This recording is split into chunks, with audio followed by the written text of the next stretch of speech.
مولاي صل وسلم دائما أبدا على حبيبك خير الخلق كلهم مولاي صل وسلم دائما أبدا على حبيبك. Au siège du CBSP à La Courneuve, l'Association des imams de France a tenu son colloque annuel des imams et cadres religieux.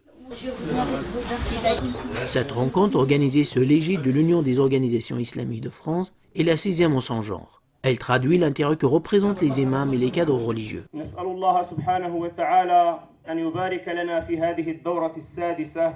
Pour le président de l'Association des imams de France, ce colloque est devenu un rendez-vous annuel incontournable, tant pour les imams qui exercent dans les mosquées que pour les cadres religieux actifs dans les associations musulmanes.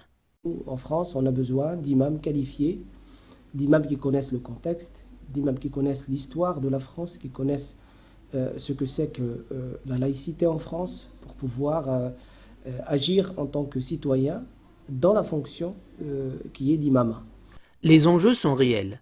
Le rôle de l'imam, comme celui du cadre religieux, est certes indéniable. Néanmoins, ce rôle s'exerce dans un environnement davantage complexe.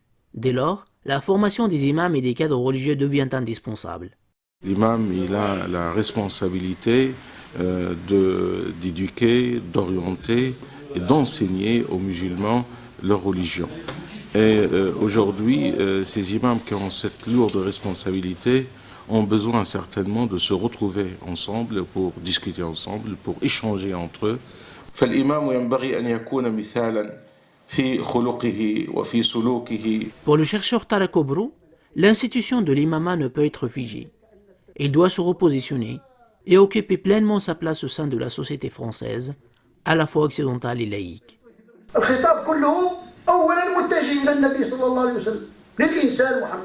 L'imama est une fonction, et la fonction c'est comme la fatwa, il s'adapte au contexte, donc la fonction de l'imama est une fonction qui doit prendre en considération bien sûr l'enracinement dans la tradition musulmane, certes, mais également il doit être contextualisé en réponse à un contexte communautaire musulman, mais également sociétal français. La prise en compte du contexte occidental dans le travail de l'imam et du cadre religieux implique une adhésion de la femme.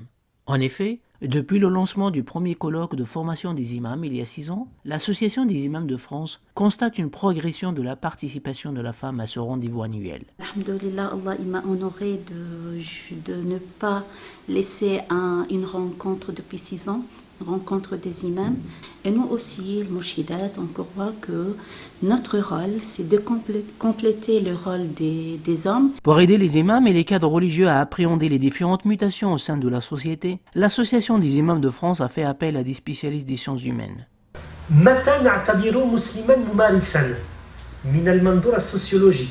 Des ateliers de travail ont permis aux imams et aux cadres religieux d'aborder quelques questions qui s'opposent au travail quotidien des imams. Pour le sociologue Omero Maronjo, ces ateliers sont d'un intérêt particulier. Les ateliers que nous avons proposés sont axés sur 4 thèmes et ils ont pour but de leur permettre de se poser des questions, de faire émerger les difficultés qu'ils rencontrent au quotidien dans leur activité afin de leur apporter ensuite des réponses et de leur montrer comment l'approche sociologique peut les aider dans leur vie quotidienne au sein de la mosquée.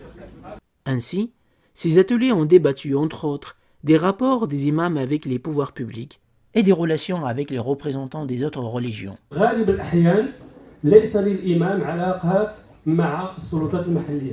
Autre question très importante abordée dans ce colloque est celle des fatwas, autrement dit des avis juridiques. Pour Cheikh Al-Arabi, la fatwa ne peut être absolument un acte anodin. Elle est lourde de responsabilité. مفتي سيتكلم للناس سيقول للناس الله شرع لكم كذا أمركم بكذا نهاكم عن كذا حرم عليكم كذا لذلك فهذا يعني شيء خطير أولا لأنه مسؤولية أمام الله سبحانه وتعالى من جهة الشيء الثاني أن الفتوى أمر معقد مش بسيط الفتوى هي تركيب.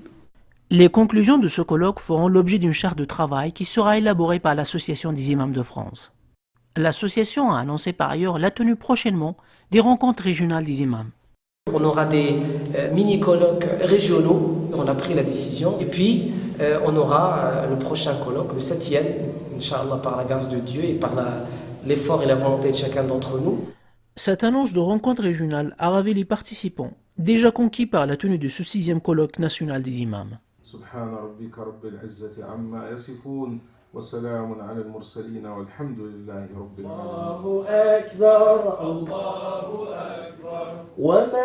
L'ambiance elle était très fraternelle et très spirituelle, alhamdoulilah. Donc nous remercions l'association des imams de France d'avoir organisé ce séminaire en partenariat avec l'Union des organisations islamiques de France. خصنا نكثروا هاد اللقاءات وهاد المحاضرات باش يكون عندنا حنايا واحد المردود ايجابي بالنسبه للمسلمين والناس في الجمعيات ديالنا.